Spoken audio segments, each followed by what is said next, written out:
আমরা অনেক বছর যাবৎ সংখ্যালঘুদের অধিকার আদায়ের জন্য বিভিন্ন আন্দোলন সংগ্রাম করে গেছি, বিভিন্ন দ্বারে দ্বারে ঘুরেছি এবং সবকিছু মিলিয়ে একটা সাধারণ কমন মিনিমাম কনসেনসাসে আমরা পৌঁছেছি যে আমাদের আসলে কি কি দরকার।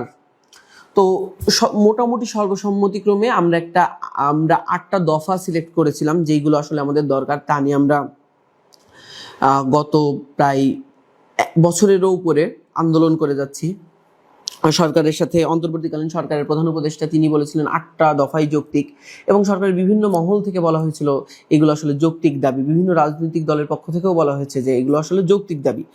তো আমরা আসলে এই যে কথা বলবো, মোটামুটি এখানে আমি প্রথমে এই ভিডিওটাতে 8টা দফার ব্রিফ দিব, তারপরে প্রত্যেকটা দফাকে আসলে আমরা এক্সপ্লেন করার ট্রাই করবো আসলে কেন এইগুলো আমাদের দরকার, আমাদের আসলে জানা দরকার কেন আমরা চাচ্ছি, কেন এই 8টা দফাতেই সবাই একমতে পৌঁছালো, কি কি মাহাত্ম্য এই 8 দফার। তো আমি প্রথমে শুরু করি 8টা দফা আসলে আমাদের কি কি।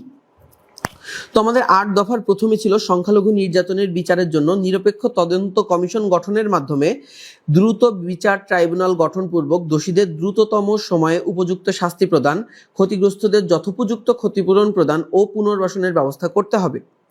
আমাদের 2 নম্বর দাবি ছিল অনতিবিলম্বে সংখ্যালঘু সুরক্ষা আইন প্রণয়ন করতে হবে।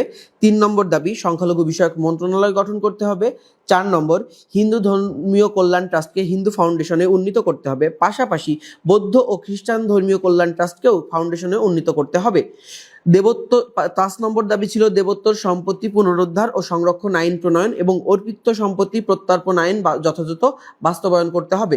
6 নম্বর দাবি ছিল সরকারি বেসরকারি বিশ্ববিদ্যালয়, কলেজ ও সকল উচ্চশিক্ষা প্রতিষ্ঠানে সংখ্যালঘু শিক্ষার্থীদের জন্য উপাসনালয় নির্মাণ এবং প্রতিটি হোস্টেলে প্রার্থনা কক্ষ বরাদ্দ করতে হবে।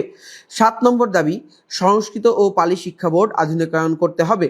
8 নম্বর দাবি শারদীয় দুর্গাপূজায় 5 দিন ছুটি দিতে হবে, পাশাপাশি প্রতিটি সংখ্যালঘু সম্প্রদায়ের প্রধান ধর্মীয় উৎসবে প্রয়োজনীয় ছুটি প্রদান করতে হবে। এই 8টা দাবি যে আমরা সরকারের কাছে দিয়েছিলাম, আপনারা নিজেরাও শুনলেন, এই 8টা দাবির ভিতরে অনেকগুলো আছে সরকার চাইলে কয়েক সপ্তাহের মধ্যে বাস্তবায়ন করা সম্ভব, কিছু হয়তো একটু টাইম নিতে পারে, কিন্তু সরকারের সদিচ্ছা থাকলে আসলে এগুলো খুব বেশি কঠিন কিছু না।